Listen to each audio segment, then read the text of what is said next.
ಎಲ್ರಿಗೂ ನಮಸ್ಕಾರ. ನನ್ನ ಹೆಸರು ಪಾಂಡುರಂಗಾಚಾರ್ ಅಂತ. ಹರಿಹರ ತಾಲೂಕು ಮಲೆಬೆನ್ನೂರು ಗ್ರಾಮ, ಕುಮಾರನಹಳ್ಳಿ ಹತ್ರ ನನ್ನ ಜಮೀನಿದೆ. ನನಗೆ 35 ವಯಸ್ಸು ಇವಾಗ. ನಾನು ಕೃಷಿ ಶುರು ಮಾಡಿದ್ದು ನನ್ನ 19ನೇ ವಯಸ್ಸಿನಲ್ಲಿ. ಅಂದ್ರೆ ನನ್ನ ತಂದೆ ನನ್ನ ಎಂಜಿನಿಯರಿಂಗ್ ಓದಿಸ್ಬೇಕಂತ ಹೇಳಿ ತುಂಬಾ ಚೆನ್ನಾಗಿ ಕಾನ್ವೆಂಟ್ ಸ್ಕೂಲಲ್ಲೇ ಓದಿಸ್ತಾ ಇದ್ರು. ನಮ್ಮ ಫ್ಯಾಮಿಲಿ ಬ್ಯಾಕ್ ಗ್ರೌಂಡ್ ಏನಂದ್ರೆ, ಬಡಗಿ ಕೆಲಸ ಮಾಡ್ತಾ ನಮ್ಮ ತಂದೆ ಸಾಮಿಲ್ ಶುರು ಮಾಡಿದ್ರು. ನಮ್ದು ಮರ ಕುರಿಯುವಂತ ಸಾಮಿಲ್ ಕೂಡ ಇದೆ. 35 ವರ್ಷದಿಂದ ಆ ಬಿಸ್ನೆಸ್ ಕೂಡ ನಡೀತಾ ಇದೆ. ನನ್ನ ತಂದೆ ಯಾವ್ದೋ ಒಂದು ರೈತರ ಇದೇ ತರ ಭೇಟಿ ಹೋದಾಗ ಅವ್ರಿಗೆ ಅನಿಸ್ತು, ಮಗನ್ನ ಇಂಜಿನಿಯರಿಂಗ್ ಓದಿಸಿ ಇನ್ನೊಬ್ರು ಕೈ ಕೆಳಗೆ ಕೆಲಸ ಮಾಡಿಸೋದ್ಕಿಂತ ಸಾಮಿಲ್ ಮತ್ತೆ ಜಮೀನ್ ಒಂದು 24 ವರ್ಷದ ಜಮೀನಿದೆ, ಇದನ್ನ ನೋಡ್ಕೊಂಡು ಇನ್ನೊಬ್ರ ಮೇಲೆ ಅವಲಂಬಿತ ಆಗ್ದೇನೆ ಸ್ವಂತವಾಗಿ ದುಡಿಮೆ ಮಾಡ್ಕೊಂಡು ಇರ್ಲಿ ಅನ್ನೋ ಉದ್ದೇಶದಿಂದ ಅವರೊಂದು ಗಟ್ಟಿ ನಿರ್ಧಾರ ಮಾಡಿ ನನ್ನನ್ನ ಸೆಕೆಂಡ್ PUC ಮುಗಿದ ತಕ್ಷಣನೇ 1 ವರ್ಷ ಇಂಜಿನಿಯರಿಂಗ್ ಓದ್ತಾ ಇದ್ದದನ್ನ ಅರ್ಧದಲ್ಲೇ ಬಿಡಿಸಿದ್ರು. ಅವರೊಂದು 10 ನಿಮಿಷ ನನಗೆ ಹೇಳಿದ್ರು ಏನು ಕಾರಣ ನೀನೇನು ಬಿಡಿಸ್ಲಿಕ್ಕೆ ಅಂತ.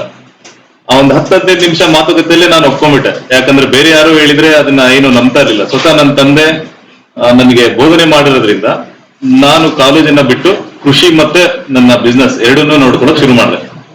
2013ರಲ್ಲಿ ನನ್ನ ತಂದೆ ತೀರ್ಕೊಂಡ್ರು. ಅಲ್ಲಿವರೆಗೂ ಕೃಷಿಯಲ್ಲಿ ರೆಡಿ ಇರುವಂತಹ ಕೃಷಿ, ಈ ನಾನು ತಂದೆ ತೀರ್ಕೊಂಡಾಗ ಒಂದು 10-12 ವರ್ಷದ ತೋಟ ಇತ್ತು. ಅದರಲ್ಲಿ ಜೀವಾಮೃತ, ಸಗಣಿ ಗೊಬ್ಬರ ಇದನ್ನೆಲ್ಲ ಬಳಸ್ಕೊಂಡು ನಾನು ಕೃಷಿ ಮಾಡ್ತಾ ಇದ್ದೆ ನನ್ನ ತಂದೆ ಜೊತೆ. ಅಂದ್ರೆ ಅವ್ರು ಅದನ್ನ ಸಂಪೂರ್ಣವಾಗಿ ನನಗೆ ಕಲಿಸ್ತಾ ಇದ್ರು, ಈಗೀಗ ಮಾಡ್ಬೇಕಂತೇಳಿ. ಅವ್ರು ತೀರ್ಕೊಂಡ ನಂತರ ಆ ರೆಡಿ ಇದ್ದ ತೋಟನು ನಾನು ಒಂದು 2-3 ವರ್ಷ ಕಂಟಿನ್ಯೂ ನೋಡ್ಕೊಂತಾನೆ ಬಂದೆ. ನಿಮಗೆಲ್ಲರಿಗೂ ಅನುಭವ ಆಗಿದೆ. 2017 ಮತ್ತೆ 2018 ಇಸ್ವಿ ಇದು ನನ್ನ ತೋಟ. 2013ರಲ್ಲಿ ಮೋನೋಕ್ರಾಪಿಂಗ್ ಅಂದ್ರೆ ಏಕ ಬೆಳೆ ರೂಪದಲ್ಲಿ ನಾನು ಕೃಷಿ ಮಾಡ್ತಾ ಇದ್ದೀನಿ. ಬರೀ ಅಡಿಕೆ ಮತ್ತೆ ತೆಂಗು 2 ಇತ್ತು. ನಿಮ್ಗೆ ಎಲ್ಲರಿಗೂ ಗೊತ್ತಿದೆ 17-18ರಲ್ಲಿ ಬರಗಾಲ ಬಂದಿತ್ತು ಅಂತ. ಇಲ್ಲೊಬ್ರು ನನಗೆ ಈಗ ಪರಿಚಯ ಆದ್ರು ರೈತರು, ಅವ್ರದ್ದು ಸಂಪೂರ್ಣವಾಗಿ ಅಡಿಕೆ ತೋಟ ಒಣಕೊಂಡು ಹೋಗಿದೆ ಅಂತ ಹೇಳಿದ್ರು. ನನ್ಗೂ ಅದೇ ಪರಿಸ್ಥಿತಿನೇ. ಯಾಕಂದ್ರೆ ನಮ್ ಕುಂಬಾರನಹಳ್ಳಿ ಭಾಗ ಏನಿದೆ, ನಮ್ಗೆ ಈ ಶಿಕಾರಿಪುರ ಏನಿದೆ ಅಲ್ಲ, ಅಲ್ಲಿ ಅರೆಮಲೆನಾಡು ಅಂತ ಕೌಂಟ್ ಮಾಡ್ತಾರೆ. ನಮ್ಮ ಮಲೆಬೆನ್ನೂರು ಅಂದ್ರೆ ಬೆಟ್ಟಗಳ ಕೊನೆಯ ಭಾಗ. ಅಂದ್ರೆ ಮಲೆಗಳಂದ್ರೆ ಬೆಟ್ಟ ಅಂತ ಹೇಳ್ತೀವಿ, ಬೆನ್ನು ಅಂದ್ರೆ ಮಲೆಗಳ ಬೆನ್ನೂರು ಅಂದ್ರೆ ಈ ಬೆಟ್ಟಗಳ ಕೊನೆಯ ಭಾಗ ನಮ್ಮ ಊರು. ಸೊ ಅಲ್ಲಿ ಅಷ್ಟೊಂದು ಮಳೆನೂ ನಮಗೀಗ ಕಾಣಸಿಗಲ್ಲ. ಯಾಕಂದ್ರೆ ಮಲೆನಾಡಿನಲ್ಲಿ ಆ ಟೈಮ್ ನಲ್ಲಿ ಕೆಲವು ಅಡಿಕೆ ಗಿಡಗಳು ಒಣಗಿರೋದು ಕೇಳ್ಪಟ್ಟಿದ್ವಿ 2017-18 2 ವರ್ಷದಲ್ಲಿ. ಇನ್ನ ನಮ್ಮ ಊರು ಕೇಳ್ತಿರಲ್ಲ, ಈ ಪೂರ್ತಿ ಒಣ ಗಾಳಿ ಮತ್ತೆ ಆ ಬೆಟ್ಟಗಳ ಹೀಟ್. ಈಗ ಅರೆಮಲೆನಾಡು ಅಂದಾಗ ಮರಗಳು ಎಲ್ಲೋ 1-2 ಈ ತರ ಕಾಣಿಸ್ತಾ ಇದ್ವು ಅವಾಗ. ಇತ್ತೀಚೆಗೆ ಸ್ವಲ್ಪ ಹಸಿರೇನೋ ಕಾಣಿಸ್ತಾ ಇದೆ. 17-18ರಲ್ಲಿ ಸುಮಾರು ಇಲ್ಲಿ ಏನ್ ಪರಿಸ್ಥಿತಿ ಇತ್ತು ನಮ್ಮೂರು ಕೂಡ ಅದೇ ಪರಿಸ್ಥಿತಿನೇ ಆಗಿತ್ತು. ಇದು 17-18ನೇ ಇಸ್ವಿಲಿ ನನ್ನ ತೋಟ. ನೀವು ನೆಲ ನೋಡ್ರಿ, ಪೂರ್ತಿ ಉಳುಮೆ ಮಾಡ್ತಾ ಇದ್ದೆ. ಅದಾದ್ಮೇಲೆ ರಾಸಾಯನಿಕ ಯಾವುದೇ ಬಳಸದೇ ಹೋದ್ರು ನಾವು ಸಾವಯವ ಕೃಷಿ ಅಂತ ಮಾಡ್ತಾ ಇದ್ರು, ಆದ್ರೆ ಅದ್ರ ಸಂಪೂರ್ಣ ಜ್ಞಾನ ಇರ್ಲಿಲ್ಲ ಆ ಸಮಯದಲ್ಲಿ. ಅಲ್ಲಿ ನೆಲದಲ್ಲಿ ಪೂರ್ತಿ ಏನೋ ಬಿಡದನೆ ಉಳುಮೆ. ಜನ ಏನ್ ಹೇಳ್ಕೊಡ್ತಿದ್ರು, ಈಗ ನಮ್ ತಂದೆ ಇದ್ದಾಗ ನಾವು ಸಹಜವಾಗಿ ಏನೋ ಮಾಡ್ತಾ ಇದ್ವಿ, ಸಗಣಿ ಗೊಬ್ಬರ ಅದೆಲ್ಲ ಮಾಡ್ಕೊಂತ ಬರ್ತಾ ಇದ್ವಿ. ಇನ್ನ ಕಳೆ ಬೆಳೀತು, ಅದನ್ನ ಅಡಿಕೆ ಕೀಳ್ಬೇಕಂತಂದ್ರೆ ಉಳುಮೆ ಮಾಡಿಸ್ಬೇಕು. ಅಡಿಕೆ ಗಿಡದಲ್ಲಿ ಈ ಸಮಸ್ಯೆ ಇದೆ. ಸೊ ಅದೇ ತರನೇ ನಾನು ಪ್ರಾಕ್ಟೀಸ್ ಮಾಡ್ತಾ ಬಂದಾಗ 17-18ರಲ್ಲಿ ನೀರು ಕಡಿಮೆ ಆಗಿದ್ದಕ್ಕೆ ಈ ಪರಿಸ್ಥಿತಿ ಬಂದಿದ್ದು ನನಗೆ. ಸೊ ಇದರ ನಂತರ ನನಗೆ ಸಹಜ ಕೃಷಿಯ ಪರಿಚಯ ಆಯ್ತು. ನಮ್ಮ ಊರಿನ ಹತ್ರನೇ ಐಕಾಂತಿಕ ಅಂತ ಒಂದು ತೋಟ ಇದೆ. ಅಲ್ಲಿ ರಾಘವ ಅಂತ ಒಬ್ರು ವ್ಯಕ್ತಿ ಇದ್ದಾರೆ, ರೈತರು. ಅವರ ಪರಿಚಯದ ಮುಖಾಂತರ ನಾನು ಸಹಜ ಕೃಷಿಯನ್ನ ಅವರಿಂದ ಕಲಿತೆ. ಈಗ ನನ್ನ ಗುರುಗಳು ಅವರೇ. ಸೊ ಅದು ಕಲ್ತಾದ್ಮೇಲೆ ನಾನು ಏನೇನು ಅಳವಡಿಸ್ಕೊಂಡೆ ಅಂತೇಳಿ ನಿಮಗೆಲ್ಲ ತಿಳಿಸ್ಕೊಡ್ತೀನಿ. ಸಹಜ ಕೃಷಿಯಲ್ಲಿ 4 ರೂಲ್ಸ್ ಇದೆ, ಏನೇನ್ ಮಾಡ್ಬೇಕು ಏನೇನ್ ಮಾಡಬಾರ್ದು ಅಂತ. ಮೊದಲನೇ ಉಳುಮೆ ಮಾಡೋದ್ ಬಿಡ್ಬೇಕು ಅಂತ ಇದೆ. ನಾವು ನೆಲವನ್ನ ಉಳುಮೆ ಮಾಡೋದನ್ನ ನಿಲ್ಲಿಸ್ಬೇಕು. ಆಮೇಲೆ ಕಳೆ ಕೀಳಬಾರ್ದು, ಕಳೆ ನಿರ್ಮೂಲನೆ ಮಾಡಬಾರ್ದು. ಅದರ ನಂತರ ಯಾವುದೇ ಗೊಬ್ಬರಗಳನ್ನ ಕೊಡದೇ ಇರೋದು, ಮತ್ತೆ ಕೀಟನಾಶಕ ಆಗ್ಲಿ ಕ್ರಿಮಿನಾಶಕ ಆಗ್ಲಿ ಬಳಸದೇನೆ ಕೃಷಿ ಮಾಡ್ಬೇಕು. ಈ 4 ರೂಲ್ಸ್ ನ ಫಾಲೋ ಮಾಡಿ ಕೃಷಿ ಮಾಡ್ಬೇಕು. ನನ್ನ ಗುರುಗಳ ಹತ್ರ ನಾನು ಮೊದಲನೇ ಬಾರಿ ಹೋದಾಗ ಈ ತರ ನಂದು ಸಮಸ್ಯೆ ಆಗಿದೆ, ನಾನು ನಿಮ್ಮ ಹತ್ರ ಸಂಪೂರ್ಣವಾಗಿ ಸರೆಂಡರ್ ಆಗ್ತೀನಿ, ನನಗೆ ಕೃಷಿ ಕಲಿಸ್ಕೊಡ್ರಿ ಅಂತ. ಅವ್ರು ನನಗೆ ಇದೇ 4 ರೂಲ್ಸ್ ಗಳನ್ನ ಹೇಳ್ಕೊಟ್ಟ ಈ ಕೃಷಿಯನ್ನ ನನಗೆ ಕಲಿಸ್ಕೊಟ್ರು. ಮೊದಲನೇ ಕೆಲಸ ಮಾಡಿದ್ದು ಉಳುಮೆ ಬಿಟ್ಟ ಮೇಲೆ ಮುಚ್ಚಿಗೆ ನಮ್ಮ ಜಮೀನನ್ನ ಬಿಸಿಲಿಗೆ ಓಪನ್ ಮಾಡಿದ್ರೆ ಏನ್ ಸಮಸ್ಯೆ ಆಗುತ್ತೆ ಅನ್ನೋದು ನನಗೆ ಮೊದಲೇ ಗೊತ್ತಾಗಿದ್ರಿಂದ ಮುಚ್ಚಿಗೆಯನ್ನ ಶುರು ಮಾಡಿದ್ವಿ. ಅಲ್ಲಿ ನೀವು ಕಾಣಿಸ್ತಾ ಇರೋದು ಗೆಣಸಿನ ಬಳ್ಳಿಗಳು. ನಾನು ಹೇಳಿ ಮುಗಿಸಿದ್ಮೇಲೆ ನಿಮ್ ಕ್ವಶನ್ ಏನಿದ್ರು ಕೇಳೋಣ. ಮುಚ್ಚಿಗೆ ಶುರು ಮಾಡಿದ್ಮೇಲೆ ನಿಮಗೆ ಗೊತ್ತಾಗುತ್ತೆ ನಿಮ್ಮ ಭೂಮಿಯ ಬೌಂಡ್ರಿಯಲ್ಲಿ ಯಾವ್ದಾದ್ರು ಗಿಡ ಮರಗಳು ಪೊದೆಗಳು ಬೆಳೆದಾಗ ನೀವು ಈ ಟೈಮ್ನಲ್ಲಿ ಹೋಗಿ ಅಲ್ಲಿ ಒಂದ್ ಇಡೀ ಮಣ್ಣು ತಗೊಂಡ್ರಿ ಬಹಳ ಬೇಗವಾಗಿ ನಿಮಗೆ ಮಣ್ಣು ಸಿಗುತ್ತೆ. ಅದೇ ನಮ್ಮ ರೆಗ್ಯುಲರ್ ಆಗಿ ನಾವು ಓಡಾಡ್ತಾ ಉಳುಮೆ ಮಾಡ್ತಾ ಜಮೀನಲ್ಲಿ ನಾವು ಕೈ ಇಟ್ರೆ ಮಣ್ಣು ಕೂಡ ಗಟ್ಟಿಯಾಗಿರುತ್ತೆ, ಕಲ್ ತರ ಫೀಲ್ ಆಗ್ತದೆ. ಸೊ ಅದಕ್ಕೋಸ್ಕರ ನಾವು ಫಸ್ಟ್ ಮುಚ್ಚಿಗೆ ಶುರು ಮಾಡಿದ್ವಿ. ಇಲ್ಲಿ ನೋಡ್ತಾರೆ ಈ ಗೆಣಸಿನ ಬಳ್ಳಿಗಳು, ಇದು ಸಹಜವಾಗಿ ಉಳುಮೆ ಬಿಟ್ಟ ಮೇಲೆ ನಮ್ಮ ಜಮೀನಲ್ಲಿ ಬೆಳೀತಾ ಇರತಂತ ತಳೆಗಳು, ಆಮೇಲೆ ನಾವಾಗೆ ಹಾಕಿರೋ ಅಂತದ್ದು ಸೆಣಬು, ಡಯಾಂಚ, ಬುಲ್ವೆಟ್ ಬೀನ್ಸು ಇದನ್ನೆಲ್ಲ ಶುರು ಮಾಡಿದ್ವಿ. ಮತ್ತೆ ಬಾಳೆ ಕೂಡ ಶುರು ಮಾಡಿದೆ. 2019 ನಾನು ಸಂಪೂರ್ಣವಾಗಿ ಬಾಳೆಯನ್ನ ಶುರು ಮಾಡಿದೆ. ಇಲ್ಲಿ ನಾನು ತರಕಾರಿ ಬೆಳಿಲಿಕ್ಕೆ ಈಗ ನಮ್ಮ ತೋಟದಲ್ಲಿ ಕೆಲವು ಅಡಿಕೆ ಮರಗಳು ನೀವು ಒಣಗಿರೋದನ್ನೇನು ನೋಡಿದ್ರಲ್ಲ, ಸ್ವಲ್ಪ ಭಾಗದಲ್ಲಿ ತುಂಬಾ ಸತ್ತ ಹೋಗ್ಬಿಟ್ಟಿತ್ತು. ಒಂದು 2-3 ಸಾವಿರ ಸ್ಕ್ವೇರ್ ಫೀಟ್ ನಷ್ಟು ಜಾಗ ಖಾಲಿ ಇತ್ತು. ಆ ಜಾಗದಲ್ಲಿ ಈಗ ನೀವು ಬರೀ ಕೃಷಿ ಮಾಡ್ತಾ ಇದ್ರಿ ಅಂದ್ರೆ ಅದರಲ್ಲಿ ಅಡಿಕೆ ಇದೆ, ತೆಂಗಿದೆ, 4-5 ಎಕರೆ ಇಲ್ಲ 10 ಎಕರೆ 20 ಎಕರೆ ಎಷ್ಟೇ ಇರಲಿ, ಅದರಲ್ಲಿ ನಮ್ಮ ಮನೆಗೆ ಏನ್ ನಾವು ತಗೊಂಡ್ ಹೋಗ್ತಾ ಇದ್ವಿ, ಅಡಿಕೆಯಿಂದ ದುಡ್ಡು ತಗೊಂಡ್ ಹೋಗ್ತಾ ಇದ್ವಿ. ಆದ್ರೆ ಆಹಾರ ಮತ್ತೆ ಆರೋಗ್ಯ ಎಲ್ಲಿದೆ? ನಮ್ಗೆ ಎಷ್ಟು ಜಮೀನ್ ಇದ್ರೂ ಒಂದು ಹಿಡಿ ಆಹಾರ ಪದಾರ್ಥ ಬೆಳೆಗಳು ಯಾವ್ದು ನಾವು ಮನೆಗೆ ತಗೊಂಡ್ ಹೋಗ್ತಾ ಇಲ್ಲ ಅಂದ್ರೆ ಎಷ್ಟು ಕೃಷಿ ಭೂಮಿ ಇದ್ರೂ ಉಪಯೋಗ ಏನಿದೆ? ಆ ಕಾರಣಕ್ಕೆ ನಾನು ಮೊದಲು ಶುರು ಮಾಡಿದ್ದು ತರಕಾರಿ ಬೆಳೆ ಬೆಳಿಲಿಕ್ಕೆ. ಇದು ತರಕಾರಿ ಮಡಿ. ಇದು 2020 ನಾನು ಶುರು ಮಾಡಿದೆ. ಇದ್ರ ಡೀಟೇಲ್ಸ್ ಎಲ್ಲ ನಿಮಗೆ ಆಮೇಲೆ ತಿಳಿಸ್ಕೊಡ್ತೀನಿ. ಇದರ ಪರಿಚಯ ಒಂದು ಹೇಳ್ಕೊಡ್ತೀನಿ. ಇಲ್ಲಿ ನೀವು ಕಾಣಿಸ್ತಾ ಇದ್ದೀರಾ, ಇದೆಲ್ಲ ಮರದ ಹೊಟ್ಟು. ಪ್ಲೇನಿಂಗ್ ಮಿಷಿನ್ ಇದೆ, ನಮ್ದು ಸಾಮಿಲ್ ಇದೆ ಅಂತ ಹೇಳಿದ್ನಲ್ಲ, ಅಲ್ಲಿ ಸಿಕ್ತಕ್ಕಂತ ಪ್ಲೇನಿಂಗ್ ಮಿಷಿನ್ ನಲ್ಲಿರುವಂತ ಮರದ ಹೊಟ್ಟನ್ನ ನಾನು ಅದನ್ನ ತಗೊಂಡ್ ಬಂದು ಇಲ್ಲಿ ಬಳಕೆ ಮಾಡ್ಲಿಕ್ಕೆ ಶುರು ಮಾಡಿದೆ. ಈಗ ಮಾರಿದ್ರೆ ₹3 ಕೆಜಿ ಅಥವಾ ₹2 ಕೆಜಿಗೆ ಹೋಗುತ್ತೆ. ನಿಮಗೆ ಯಾವುದೇ ಗೊಬ್ಬರ ಸಿಗಲ್ಲ ₹2 ಕೆಜಿ ₹3 ಕೆಜಿಗೆ. ಅದನ್ನ ಇಲ್ಲಿ ಯುಟಿಲೈಸ್ ಮಾಡ್ಕೊಳ್ಳೋ ಉದ್ದೇಶದಿಂದ ಅದನ್ನ ಇಲ್ಲಿ ಮಲ್ಚಿಂಗ್ ಮಾಡಿದ್ವಿ. ನಿಮಗೆ ಮರ ಅಂತಂದ್ರೆ ಗೊತ್ತಾಗಿತ್ತು, ಬೇವು ಇರುತ್ತೆ, ಹೊನ್ನೆ, ಸಾಗುವಾನಿ, ಮತ್ತಿ, ಈ ತರ ಸುಮಾರು ವಿಧದ ಮರಗಳು ಸಿಗ್ತವೆ. ಆ ಎಲ್ಲಾ ಮರದ ಅಂಶಗಳು ಕೂಡ ನಾವು ಭೂಮಿಗೆ ಮತ್ತೆ ವಾಪಸ್ ಕೊಡ್ತಾ ಇದ್ವಿ. ಅದನ್ನ ಕೊಟ್ಟಾದ್ಮೇಲೆ ಅಲ್ಲಿ ನಾವು ಬೀಜಗಳನ್ನ ಹಾಕ್ತಾ ಇದ್ವಿ, ತರಕಾರಿ ಬೀಜಗಳು. ಒಂದೇ ವರ್ಷದಲ್ಲಿ ನನ್ನ ಮನೆಗೆ ಪ್ರತಿ ವಾರ ಇಷ್ಟು ವಿಧದ ಜವಾರಿ ತರಕಾರಿಗಳು ನನಗೆ ಸಿಗ್ತವೆ.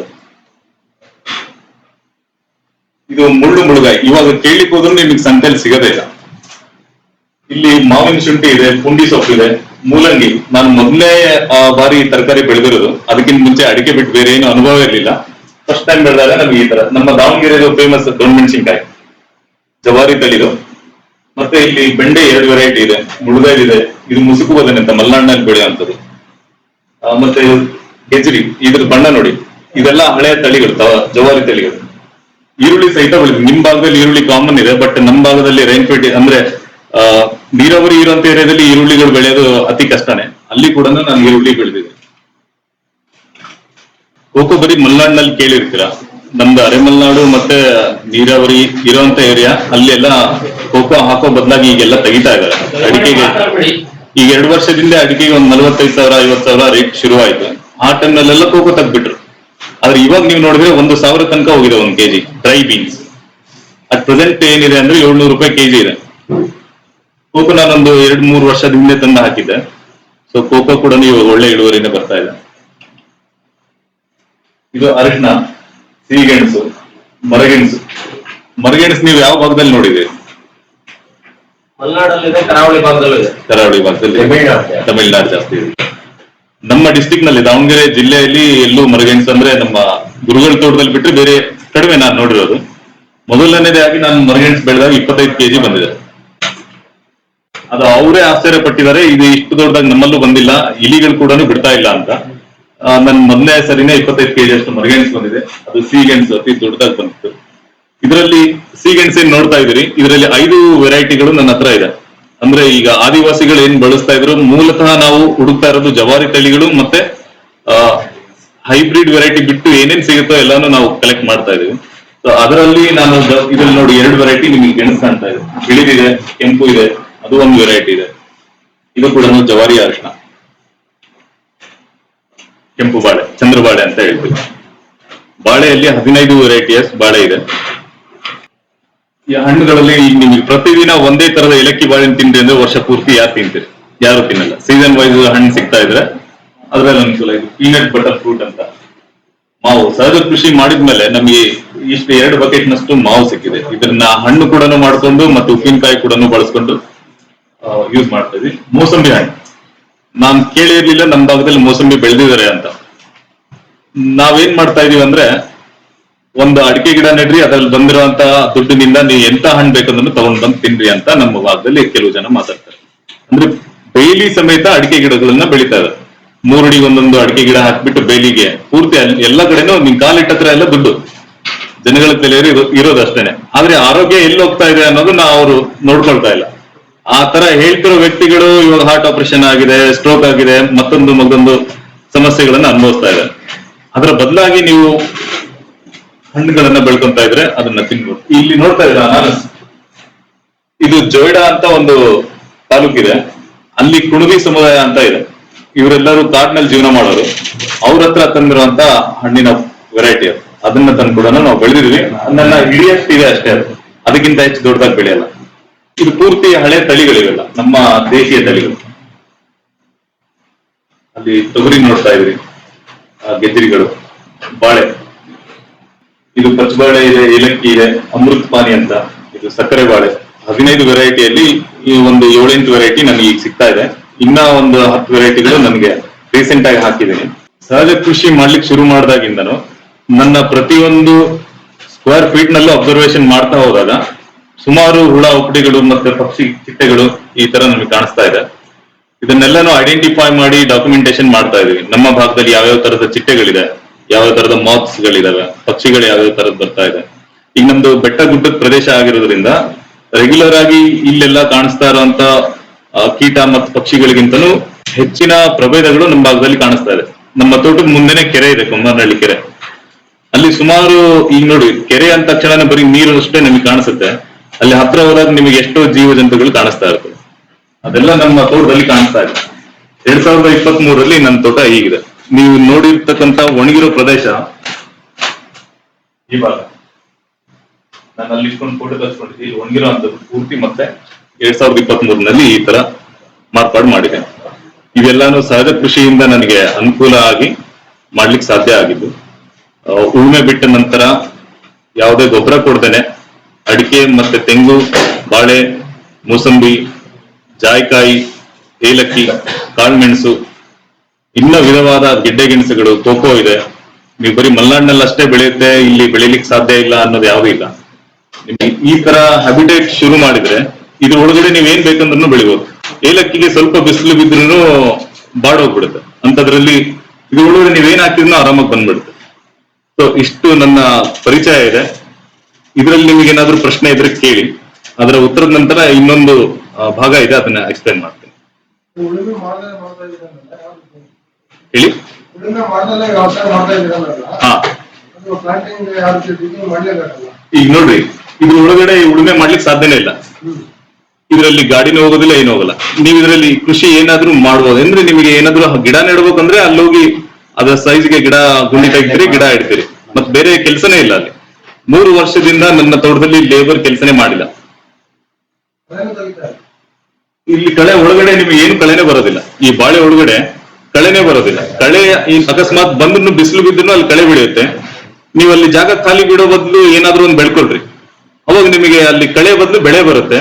ಈಗ ಅಡಿಕೆಗೆ ಪೂರಕವಾಗಿ ಬಾಳೆ, ಈ ಬಾಳೆಯಿಂದನೇ ನಮಗೆ ಗೊಬ್ಬರ. ನಾನು 2020ರಿಂದ ಯಾವುದೇ ಗೊಬ್ಬರ ಹಾಕಿಲ್ಲ ನಮ್ಮ ಜಮೀನಿಗೆ. ನಿಮಗೆ ಆಗ್ಲೇ ನಾನು ಮರದ ಹೊಟ್ಟು ತೋರಿಸಿದ್ನಲ್ಲ, 2020-21 ಇಸ್ವಿಯಲ್ಲಿ ಆ ಮರದ ಹೊಟ್ಟನ್ನ ನನ್ನ 4 ಎಕರೆಗೆ ಪೂರ್ತಿಯಾಗಿ ಹಾಕಿದ್ದೆ ಎಲ್ಲಾ ಗಿಡಗಳು. ಅಲ್ಲಿಂದ 24ನೇ ಇಸ್ವಿವರೆಗೂ ಒಂದು ಹಿಡಿ ಹೊರಗಡೆಯಿಂದ ತಂದು ಏನು ಹಾಕಿಲ್ಲ. ಅಲ್ಲಿರೋ ಕಳೆಗಳನ್ನೇ ನಾನು ಬ್ರಷ್ ಕಟ್ರಿಂದ ಕ್ಲೀನ್ ಮಾಡ್ಕೊಂತೀನಿ ಅಡಿಕೆ ಕೊಯ್ಯೋ ಸಮಯದಲ್ಲಿ. ಇದು ಸುಮಾರು ಒಂದು 2 ಎಕರೆಯಲ್ಲಿ ಮಾತ್ರ ನಾನು ಇಷ್ಟು ಬಾಳೆ ಹಾಕಿರೋದು. ಇನ್ನ 2 ಎಕರೆಯಲ್ಲಿ ಪ್ರಾಕ್ಟಿಕಲಿ ನಾನು ಯಾವ್ಯಾವ್ದು ಸ್ಪೆಷಲ್ ಆಗಿ ತಳಿಗಳು ನಾನು ತರ್ತಾ ಇದ್ದೀನಿ, ಅದನ್ನ 2 ಎಕರೆಯಲ್ಲಿ ಮಾಡ್ತಾ ಇದ್ದೀನಿ. ಈಗ ಇಮಿಡಿಯೇಟ್ ಆಗಿ ನಾನಿಲ್ಲಿ ಈ ಒಂದು ಖಾಲಿ ಜಾಗನ ತುಂಬಕ್ಕಿತ್ತು, ಏಲಕ್ಕಿ ಬಾಳೆನ ಶುರು ಮಾಡಿದೆ. ಅಲ್ಲಿಂದ ಮತ್ತೆ ಈ ಭಾಗದಲ್ಲೇನೆ ನಾನು ಈಗೆಲ್ಲ ನಿಮಗೆ ವಿಧವಾದ ಏನೇನ್ ವಿಧ ನಾನು ಬೆಳೀತಾ ಇದ್ದೀನಿ, ಆ ಗಿಡಗಳನ್ನೆಲ್ಲ ಇದೇ ತೋಟದ ಒಳಗಡೆನೆ ಅಲೈನ್ ಮಾಡಿದ್ರು. ಯಾವುದೇ ಅಡಿಕೆ ಗಿಡ ನಿಮ್ಗೆ ರೋಗ ಬರ್ದೇನೆ ಇರಲ್ಲ. ಎಲ್ಲೇ ನೋಡ್ರಿ, ಯಾವ್ದೇ ತೋಟ ನೋಡ್ರಿ, ಅಡಿಕೆ ಗಿಡಕ್ಕೆ ರೋಗ ಬಂದೇ ಬರುತ್ತೆ. ಅದು ಯಾಕೆ ಬಂತು, ಅದಕ್ಕೆ ಪರಿಹಾರ ಹುಡ್ಕೋ ಬದಲು ಅದು ಹೋಯ್ತಾ ಅದನ್ನ ತೆಗ್ದ್ಬಿಟ್ಟು ಇನ್ನೊಂದು ಅಡಿಕೆ ಗಿಡ ನೆಡ್ತಾರೆ ಎಲ್ಲರೂ ಜನ. ಆದ್ರೆ ನಾನೇನ್ ಮಾಡ್ತಾ ಇದೀನಿ, ನಮ್ಮ ತೋಟದಲ್ಲಿ 5 ವೆರೈಟಿದು ಹಲಸಿದೆ, ಮಾವು ಕೂಡ ಒಂದು 5-6 ವೆರೈಟಿ ಹಾಕಿದ್ದೀನಿ. ಈ ತರ ಅಡಿಕೆ ಗಿಡ ಹೋಗಿರೋ ಭಾಗದಲ್ಲಿ ಹಣ್ಣಿನ ಗಿಡ ಹಾಕುತ್ತೆ. ಈಗ ನೀವು ಮೂಸಂಬಿ ನೋಡಿದ್ರಲ್ಲ ಅವಾಗಲೇ, ಅದು ಕೂಡ ಅಡಿಕೆ ಗಿಡ ಇರೋ ಜಾಗದಲ್ಲೇ ಇವಾಗ ಬೆಳೀತಾ ಇರೋದು. ನಾನು ಅವಾಗ್ಲೇ ಹೇಳ್ದಂಗೆ ನಿಮಗೆ ಬರೀ ಅಡಿಕೆ ಗಿಡದಿಂದ ಹಣ ಒಂದೇ ತಗೊಂಡು ಹೋಗ್ತಾ ಇದೀವಿ ಅಂತ ಹೇಳಿದೆ. ಈಗ ನಾವು ಈ ತೋಟದಿಂದ ಒಂದು ವರ್ಷಕ್ಕೆ ನನ್ನ ಫ್ಯಾಮಿಲಿಗೆ 55,000-60 ಸಾವಿರ ರೂಪಾಯಿಯಷ್ಟು ಪದಾರ್ಥಗಳನ್ನ ಮನೆಗೆ ತಗೊಂಡು ಹೋಗ್ತಾ ಇದ್ದೀವಿ.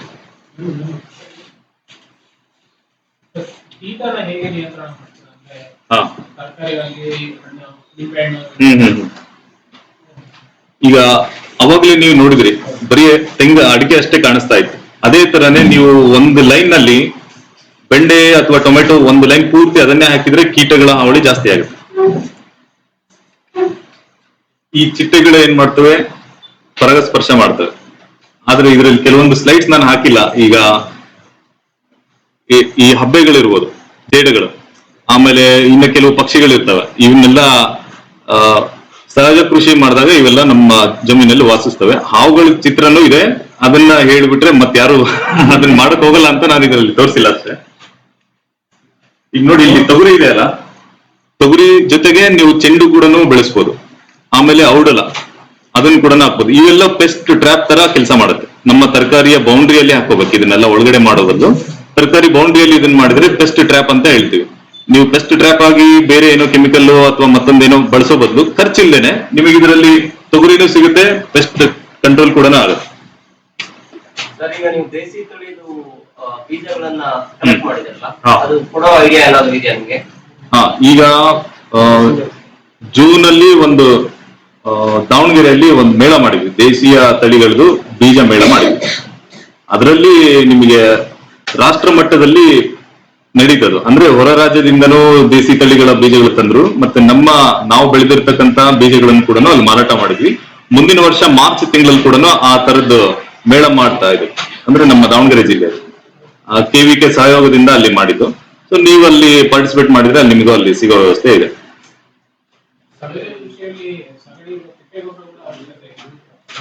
ಸಹಜ ಕೃಷಿ ಅಂದ್ರೆ ನಾವು ಒಂದೇ ಬೆಳೆಯನ್ನು ಬೆಳೀತಾ ಇಲ್ಲ ಅಲ್ಲಿ. ಈಗ ನಿಮ್ಗೆ ಅಡಿಕೆಗೆ ಏನೇನು ಪೋಷಕಾಂಶಗಳು ಬೇಕಾಗುತ್ತೆ, ಅದಕ್ಕೆ ಪೂರಕವಾಗಿ ಈಗ ನಾನು ಕೊಕ್ಕೋ ಬೆಳೆದಿದ್ದೀನಿ, ಬಾಳೆ ಕೂಡ ಇದೆ. ಇಲ್ಲಿಯ ವಿಜ್ಞಾನಿಗಳಿಗೆ ನೀವು ಕೇಳಿ ನೋಡಿ ಯಾವ್ಯಾವ ಗಿಡದಲ್ಲಿ ಏನೇನು ಅಂಶಗಳು ಸಿಗುತ್ತೆ ಅನ್ನೋದು. ಪೊಟ್ಯಾಶ್ ಬೇಕಾಗುತ್ತೆ, ನೈಟ್ರೋಜನ್ ಬೇಕು, ಪೊಟ್ಯಾಷಿಯಂ, ಕಾರ್ಬನ್, ಈ ತರದ ಸೂಕ್ಷ್ಮ ಪೋಷಕಾಂಶಗಳು ಒಂದೊಂದು ಬೆಳೆಯಲ್ಲಿ ನಿಮಗೆ ಸಿಗ್ತಾ ಹೋಗುತ್ತೆ. ಅದ್ರ ಅವಶ್ಯಕತೆನೇ ಇಲ್ಲ. ಸಗಣಿ ನಾನು ಜೀವಾಮೃತ ಕೂಡ ಮಾಡಿದ್ದೀನಿ, ಸಗಣಿ ಗೊಬ್ಬರ ಕೂಡ ಬಳಸಿದ್ದೀನಿ. ಅದನ್ನ ನಿಲ್ಸಿದ್ದು ನನ್ನ ತೋಟ ಯಾವಾಗ ಒಣಗೋಯ್ತಲ್ಲ, ಅಲ್ಲಿಂದ ಅದನ್ನೆಲ್ಲ ಸ್ಟಾಪ್ ಮಾಡಿ ಜಸ್ಟ್ ಅದಕ್ಕೆ ಬೇಕಾಗಿರುವಂತ ಒಂದು ಶುರು ಮಾಡ್ಲಿಕ್ಕೆ ಏನ್ ಬೇಕೋ ಅದನ್ನ ಶುರು ಮಾಡಿದೆ. ವೆಲ್ವೆಟ್ ಬೀನ್ಸ್ ಅನ್ನ ಫಸ್ಟ್ ನಾನು ಹಾಕಿದ್ದೆ 2019ರಲ್ಲಿ. ನಿಮಗೆ 3 ವರ್ಷ ವೆಲ್ವೆಟ್ ಬೀನ್ಸ್ ರೆಗ್ಯುಲರ್ ಆಗಿ ಬೆಳೆದ್ರೆ ಯಾವುದೇ ಗೊಬ್ಬರ ಬೇಕಾಗಲ್ಲ ಜಮೀನಿಗೆ, ಅಷ್ಟು ಅದು ಫಲವತ್ತತೆ ಮಾಡುತ್ತೆ. ಆ ಬಳ್ಳಿಯ ಒಂದು ಬೇರು 10ರಿಂದ 20 ಅಡಿ ಆಳದವರೆಗೂ ಹೋಗುವಷ್ಟು ಚಾನ್ಸಸ್ ಇದೆ ವೆಲ್ವೆಟ್ ಬೀನ್ಸ್. ಅಂದ್ರೆ ಇವಾಗ್ಲೇನೆ ನೀವು ಕೆಮಿಕಲ್ ಬಳಸಿರುವಂತ ಭೂಮಿಗೆ ಹಾಕಿ ಹೋಗ್ಲಿಲ್ಲ ಅನ್ನೋದಕ್ಕಿಂತನೂ ಒಂದು 5-10 ವರ್ಷ ಸಹಜ ಕೃಷಿಯಲ್ಲಿ ಇದ್ದಾಗ ಆ ಪ್ರಕೃತಿಗೆ ಏನೇನ್ ಕೆಲಸ ಆಗ್ಬೇಕು, ಅದ್ರ ಶಕ್ತಿ ಎಷ್ಟಿದೆ ಅನ್ನೋದು ಅದು ತೋರಿಸ್ಕೊಡುತ್ತೆ ನಿಮಗೆ. ನಮ್ಮ ಐಕಾಂತಿಕ ತೋಟದಲ್ಲಿ ಬಂದಿರೋ ಉದಾಹರಣೆ 20 ಅಡಿಯಷ್ಟು ಉದ್ದವಾಗಿ ಬೆಳೆದಿರುವಂತ ಬೇರು ವೆಲ್ವೆಟ್ ಬೀನ್ಸ್ ಇಂದ.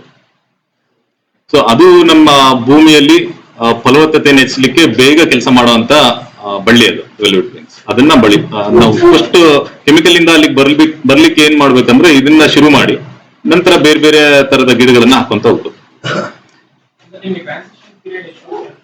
ಅಂದ್ರೆ ನಾನು 19ನೇ ಇಸ್ವಿಯಲ್ಲಿ ಶುರು ಮಾಡಿದ್ದೆ. ನನ್ನ 18ರಲ್ಲಿ ಡ್ರೈ ಆಗಿತ್ತಲ್ಲ, 19ನೇ ಇಸ್ವಿಯಲ್ಲಿ ಸಹಜ ಕೃಷಿ ಶುರು ಮಾಡಿದ್ದು. ನಿಮಗೆ ಇಲ್ಲಿ ಯಾವ್ದೋ ಒಂದು ಫೋಟೋದಲ್ಲಿ 22ನೇ ಇಸ್ವಿಲಿ ಆಲ್ರೆಡಿ ನಾನು ತರ ಮಾಡಿದೆ. 3 ಇಯರ್ಸ್ ಬೇಕಾಗುತ್ತೆ. ಯಾವುದೇ ಜಮೀನಾಗ್ಲಿ ಹಾಳಾಗ್ಲಿಕ್ಕೂ ಅಥವಾ ಅದನ್ನ ಫಲವತ್ತತೆ ಮಾಡ್ಲಿಕ್ಕೂ 3 ವರ್ಷ ರೆಗ್ಯುಲರ್ ಆಗಿ ಹಿಡಿಯುತ್ತೆ ಅಂತ. ಈಗ ಒಂದ್ ಯಾವ್ದೋ ಗಿಡಕ್ಕೆ ರೋಗ ಬಂದಿದೆ, ಮರಕ್ಕೆ ರೋಗ ಬಂದಿದೆ ಅಂದ್ರೆ ಒಂದು ರೆಗ್ಯುಲರ್ ಆಗಿ 2-3 ವರ್ಷ ಹಿಡಿಯುತ್ತೆ ಆ ಮರ ಹೋಗ್ಲಿಕ್ಕೆ. ಅದನ್ನೇ ನಾವು ಆ ಭೂಮಿಯನ್ನು ರಿಕವರ್ ಮಾಡ್ಬೇಕು, ಅದನ್ನ ಫಲವತ್ತತೆ ಮಾಡ್ಬೇಕು ಅಂತಂದ್ರೆ ಅಷ್ಟೇ ವರ್ಷನೇ ಟೈಮ್ ತಗೊಳುತ್ತೆ ಅನ್ನೋದು ಪ್ರಾಕ್ಟೀಸ್ ಅಲ್ಲಿ ಇದೆ. ನಿಮ್ಮ ಹತ್ರ ಎಲ್ಲ ಜವಾರಿ ತಲೆ ಇದ್ರೆ ಬೀಜ ಅಕಸ್ಮಾತ್ ಯಾರಾದ್ರೂ ಬೇಕು ಅಂದ್ರೆ ಇದು ಅದೇ ಸಿಗತ್ತಾ ನಿಮ್ಮ ಹತ್ರ? ಈಗ ಎಲ್ಲ ಹಾಕಿದೆ ಬರ್ಬೇಕಾ ಅಥವಾ ನಿಮ್ಮ ಹತ್ರ ಸಿಗತ್ತಾ? ಮೇಳದಲ್ಲಿ ಬಂದ್ರೆ ಅನುಕೂಲ. ಈಗ ನನ್ನ ಹತ್ರ ಇರೋದೊಂದು 5-6 ವೆರೈಟಿ ಇರ್ಬೋದು, ಯಾಕಂದ್ರೆ ನಾನು ಈಗ ಆಲ್ರೆಡಿ ಮತ್ತೆ ಪ್ಲಾಂಟೇಶನ್ ಮಾಡ್ಬಿಟ್ಟಿದೀವಿ ಜೂನ್ ತಿಂಗಳಲ್ಲಿ. ಮೇಳದಲ್ಲಿ ಬಂತಂದ್ರೆ ಅದಕ್ಕಿಂತ ಹೆಚ್ಚಿನಾಗಿ ನಿಮಗೆ ಸಿಗುತ್ತೆ. ಈಗ ನನ್ನ ಹತ್ರ ಒಂದೇ ನಿಮ್ಗೆ ಎಷ್ಟಿದೆ ಅಷ್ಟು ಸಿಗುತ್ತೆ, ಆದ್ರೆ ಮೇಳದಲ್ಲಿ ಸುಮಾರು ಜನ ರೈತರು ತಮ್ಮ ಹತ್ರ ಬೆಳೆದಿರೋದನ್ನೆಲ್ಲ ತಗೊಂಡ್ಬರ್ತಾರೆ, ಅವಾಗ ನೀವು ಕಲೆಕ್ಟ್ ಮಾಡ್ಕೋಬಹುದು. ಬೇಸಾಯ ಮಾಡಲ್ಲ ಅಂದ್ರೆ ಹಾ ಬೇರುಗಳಿಗೆ ಉಸಿರಾಟ ಸಮಸ್ಯೆ ಆಗ್ತದೆ. ಅದು ಮಾಡೋದು ಸರಿನಾ ಮಾಡಿದ್ರೆ ಸರಿನಾ? ಉಳುಮೆ ಅನ್ನೋದು ತೋಟಗಾರಿಕೆ ವಿಷಯದಲ್ಲಿ ಅವಶ್ಯಕತೆನೇ ಇಲ್ಲ. ನೀವು ಬೇರಿನ ಉಸಿರಾಟ ಅದೆಲ್ಲ ತಪ್ಪು ಕಲ್ಪನೆ ಅಂತ ಹೇಳ್ತೀವಿ. ಯಾವ ಗಿಡಗಳಿಗೆ ನೀವು ಹೇಳ್ತಾ ಇದ್ದೀರಿ ಅನ್ನೋದೇನಾದ್ರು ನಿಮ್ಗೆ ಯೋಚನೆ ಇದ್ರೆ ಹಾ ಅಡಿಕೆಗೆ ಹೇಳ್ತಾ ಇದೀರಲ್ವಾ? ಅಡಿಕೆ ಮತ್ತೆ ತೆಂಗು ಪಾಮ್ ವೆರೈಟೀಸ್ ಅಂತ ಹೇಳ್ತೀವಿ ಅದನ್ನ. ಪಾಮ್ ವೆರೈಟೀಸ್ ರೂಟ್ ಝೋನ್ ಎಲ್ಲಾನು ಟಾಪ್ ರೂಟೆಡ್ ಪ್ಲಾಂಟ್ಸ್, ಅಂದ್ರೆ ಅದರ ರೂಟ್ ಝೋನ್ ಆಳವಾಗಿ ಹೋಗೋದೇ ಇಲ್ಲ, ಅದೆಲ್ಲ ಮೇಲೇನೆ ಇರುತ್ತೆ. ನೀವು ತೆಂಗಿನ ಬುಡ ನೋಡ್ತೀರಿ, ಬುಡದಲ್ಲೇ ಕೆಲವು ಬೇರ್ಗಳು ಬಿಟ್ಟಿರ್ತವೆ. ನಮಗೆ ಅದಕ್ಕೋಸ್ಕರ ಉಸಿರಾಟಕ್ಕೆ ಅವಕಾಶ ಮಾಡ್ಕೊಳ್ಳೋ ಅವಶ್ಯಕತೆನೇ ಇಲ್ಲ. ಈಗ ಈ ನಮ್ಮ ಜಮೀನಲ್ಲಿ ನೀವು ಲಾಸ್ಟಿಗೆ ನೋಡಿದ್ರಲ್ಲ ಇಲ್ಲಿ ನೀವೇನು ಈ ಖಾಲಿ ಜಾಗ ಏನಿದೆಯಲ್ಲ, ಈ ಬಾಳೆ ನಾವು ಕಡ್ದ್ಬಿಟ್ಟು ಅಲ್ಲಿ ಕೆಳಗಡೆ ಬಿಡ್ತೀವಿ. ಅದ್ರ ಕೆಳಗಡೆ ಎಷ್ಟು ಸೂಕ್ಷ್ಮ ಜೀವಿಗಳು ಕೆಲಸ ಮಾಡ್ತವೆ ಅಂತಂದ್ರೆ, ನೀವೊಂದು 2 ತಿಂಗಳು ಬಿಟ್ಟು ಆ ಬಾಳೆ ಎತ್ ನೋಡ್ಬಿಟ್ರೆ ಒಂದು ಹಿಡಿಯಷ್ಟು ಮಣ್ಣು ಸಿಗುತ್ತೆ. ಓಡಾಡದೆ ಇದ್ರೆ ಅಥವಾ ಅಲ್ಲಿ ನಾವು ಏನೋ ಅಗತ್ಯ ಮಾಡದೇ ಇದ್ರೆ, ಉಳುಮೆ ಮಾಡದೇ ಇದ್ರೆ ಅಷ್ಟೇ ಸಾಕಾಗುತ್ತೆ. ಆ ಸೂಕ್ಷ್ಮ ಜೀವಿಗಳ ಓಡಾಟನೇ ನಿಮ್ಗೆ ಬೇರುಗಳಿಗೆ ಉಸಿರಾಟ. ಈಗ ಅಲ್ಲಿ ನೀವು ಬಿಸಿಲಲ್ಲಿ ಎಷ್ಟೊತ್ತು ನಿಂತ್ಕೊಳ್ಳೋಕೆ ಸಾಧ್ಯ? ಬೇಸಿಗೆ ಬಿಸಿಲಲ್ಲಿ 5 ನಿಮಿಷ 10 ನಿಮಿಷ ನಿಂತ್ಕೊಳ್ತೀರಿ, ಹೌದಾ? ಈಗ ಸೂಕ್ಷ್ಮ ಜೀವಿಗಳು ಎಷ್ಟೊತ್ತು ಇರ್ಲಿಕ್ಕೆ ಸಾಧ್ಯ ಬೇಸಿಗೆಯಲ್ಲಿ? ನಾವೇ ನಿಂತ್ಕೊಳಕ್ಕಾಗಲ್ಲ ಅಂದ್ರೆ ನಾವು ಕೆಲ್ಲಿಂದ ಜೀವನ ಮಾಡಕ್ಕಾಗತ್ತೆ? ಮಲ್ಚಿಂಗ್ ಇದ್ದಾಗ ಕೆಳಗಡೆಯಲ್ಲಿರೋ ಎರೆಹುಳುಗಳು ಮೇಲ್ಗಡೆ ಬರುತ್ತೆ. ಅದು ಒಂದು ದಿನಕ್ಕೆ ವರದಿ ಪ್ರಕಾರ ಒಂದು 5-6 ಕಿಲೋಮೀಟರ್ನಷ್ಟು ತೂತುಗಳನ್ನ ಮಾಡಿರುತ್ತೆ ಅಂತ. ಅಂದ್ರೆ ಓಡಾಟ ಮಾಡಿ ಮಾಡಿ ಮಾಡಿ ಅಷ್ಟು ಹೋಲ್ ಆಗಿರುತ್ತೆ. ಅದೇ ಗಾಳಿ ಸಾಕಾಗುತ್ತೆ ಅದಕ್ಕೆ, ಮತ್ತೆ ನಾವು ಎಕ್ಸ್ಟ್ರಾ ಕೊಡುವಂತ ಅವಶ್ಯಕತೆ ಇರೋದಿಲ್ಲ. ಬಿಸಿಲೇ ಬೀಳಿಲ್ಲ ಅಂದ್ರೆ ನಿಮಗೆ ಸೂಕ್ಷ್ಮ ಜೀವಿಗಳು ವಾಸಸ್ಥಾನ. ನಾವು ಎಕ್ಸ್ಟ್ರಾ ಗೊಬ್ಬರ ಕೊಡೋದೇ ಇಲ್ಲ ಅಂತ ಹೇಳಿದ್ದು ಕಾರಣನೇ ಅದೇನೆ. ಈಗ ಅಲ್ಲಿ ಬಿದ್ದಿರುವಂತ ಕಳೆಗಳು ಮತ್ತೆ ಇದರ ವೇಸ್ಟ್ ಗಳೇ ಸಾಕಾಗತ್ತೆ, ಮಲ್ಚಿಂಗ್ ಬೇಕಾದಷ್ಟು ಸಿಗುತ್ತೆ. ನಾವು ಏನ್ ಹೇಳಿ, ಇಳುವರಿನಲ್ಲಿ ಈಗ ನೀವು ಗೊಬ್ಬರನೇ ಕೊಟ್ಟಿಲ್ಲ ಅಂದ್ರೆ ಇಳುವರಿ ನೋಡೋ ಅವಶ್ಯಕತೆನೇ ಇಲ್ಲ. ಈಗ ನೀವು ಒಂದು ಎಕರೆಗೆ 4-5 ಲೋಡ್ ಸಗಣಿ ಗೊಬ್ಬರ ಕೊಡ್ತೀರಿ, ಅದು ಕೊಟ್ಟಾಗ ಎಷ್ಟು ಇಳುವರಿ ಬಂದಿದೆ ಅಂತ ನೀವು ಡಾಕ್ಯುಮೆಂಟೇಶನ್ ಮಾಡ್ತೀರಿ. ಆದ್ರೆ ಅದ್ರ ಹಿಂದೆ ಖರ್ಚೇನಿದೆ ಅಂತ ನೋಡ್ತಾ ಇಲ್ಲ. ಅಲ್ಲಲ್ಲ, ನೀವು 4-5 ಲೋಡ್ ಸಗಣಿ ಗೊಬ್ಬರ ಅಥವಾ ಮತ್ತೆ ಯಾವ್ದೋ ಗೊಬ್ಬರ ಹಾಕಿದಾಗ ಅದರ ಖರ್ಚೇನಿರುತ್ತೆ, ಆಮೇಲೆ ನಿಮಗೆ ಬಂದಿರೋ ಇಳುವರಿಯಲ್ಲಿ ಎಷ್ಟು ಲಾಭ ಬಂದಿದೆ. ಈ ತರದ ಖರ್ಚು ನಮ್ದ್ರಲ್ಲಿ ಏನಂದ್ರೆ ಖರ್ಚೇ ಇಲ್ಲ, ಇದರಲ್ಲಿ ಝೀರೋ ಇನ್ವೆಸ್ಟ್ಮೆಂಟ್. ಇಳುವರಿ ನಿಮಗೆ ಸಹಜವಾಗಿ ಒಂದು ಮರ ಏನ್ ಇಳುವರಿ ಕೊಡ್ಬೇಕೋ ಅಷ್ಟು ಕೊಟ್ಟೆ ಕೊಡುತ್ತೆ. ನಾನು ಅಡಿಕೆ ಬಗ್ಗೆ ಯಾರಿಗೂ ಇದುವರೆಗೂ ಈ 4 ವರ್ಷದಿಂದ ಯಾರಿಗೂ ಪ್ರಮೋಟ್ ಮಾಡ್ತಾನೆ ಇಲ್ಲ. ನೀವು ಅಡಿಕೆ ಬೆಳೀರಿ ಅಥವಾ ಅಡಿಕೆಯಿಂದ ಈ ತರ ನಾನು ಉದ್ಧಾರ ಆಗಿದ್ದೀನಿ ಅಂತ ಹೇಳ್ತಾ ಇಲ್ಲ. ಅಡಿಕೆ ಬಿಟ್ಟು ಬೇರೆ ಯಾವುದೇ ಬೆಳೆಯನ್ನು ನೀವು ಇಲ್ಲಿ ಬೆಳಿಬಹುದು ಅಂತ ತೋರಿಸ್ತಾ ಇದೀನಿ. ಈ ಇಳುವರಿ ನೀವೀಗ ನೋಡ್ತಾ ಇದ್ರಿ,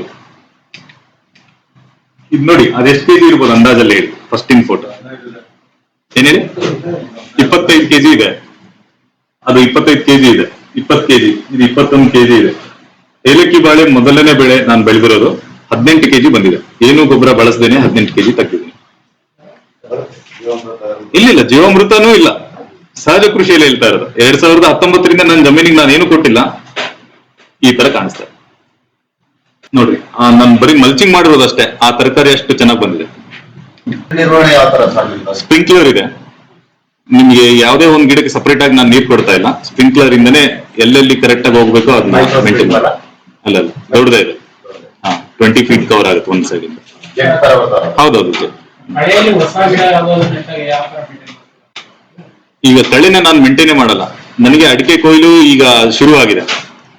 ಅಡಿಕೆ ಕೊಯ್ಲು ಶುರುವಾದಾಗ ನಾನೀಗ ಕೋಕೋ ಏನ್ ತೋರಿಸ್ತಾ ಇದೀನಲ್ಲ, ಇದು ಒಂದು ಸಾಲು ಬಿಟ್ಟು ಒಂದು ಸಾಲು ಕೋಕೋ ಹಾಕಿದ್ದೀನಿ. 20 ಅಡಿಗೆ ಒಂದು ದೂರ ಇಷ್ಟು ಡಿಸ್ಟೆನ್ಸ್ ಕೊಟ್ಟಿದ್ದೀನಿ. ಕೋಕೋ ಬಂದು ನಿಮಗೆ ಒಂದು 10 ಅಡಿ ಎತ್ತರಕ್ಕೆ ಹೋದ್ರೆ ಹೆಚ್ಚಾಯ್ತು.